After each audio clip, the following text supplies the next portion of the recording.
খবর পড়ছি আমি জাহিদুল ইসলাম জাহিদ। খবরটি পরিচিত হচ্ছে চুলকানি বাজারে থেকে। আগামীকাল লালমনিরহাটের এক সাংবাদিক জানিয়েছেন, হাতীবান্ধার এক চর থেকে একটি খাসি ছাগল হারিয়ে গেছে। ছাগলটি খাটো, লম্বা, কালো। ছাগলটির পরনে ছিল কালো রঙের বোরকা ও লাল রঙের পেটিকোট। ছাগলটির বাবার নাম মোহাম্মদ পাটা আর মায়ের নাম মুসাম্মাদ পাটি খাতুন। ছাগলটির যদি কেউ সন্ধান পেয়ে থাকেন, চুলকানি বাজারে জমা দিয়ে যাবেন, তাকে উপযুক্ত শাস্তি দেওয়া হবে। কালীগঞ্জের এক সাংবাদিক জানিয়েছেন, রেল স্টেশনে এক লোক পাদ মারায় 4টি বটগাছ উপড়ে যায়। বটগাছ 4টিকে এক সাইকেল গ্যারেজে ভর্তি করা হয় বলে জানা যায়।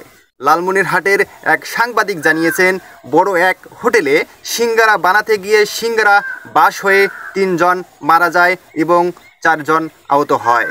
আহতদের পাটগ্রাম বাস স্ট্যান্ডে দাফন করা হয় বলে জানা যায়।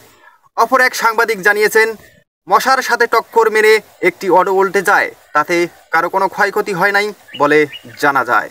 এবার খেলার খবর। আগামীকাল রশিদ খানকে সাকিব আল হাসান ঘুষি মেরে 2 রান করে এবং পরের বলে ছক্কা মারতে গিয়ে বোল্ড আউট হয়ে যায়। খবর এখানে শেষ হলো। পরের খবর জানাবো 23টায় 12 মিনিটে।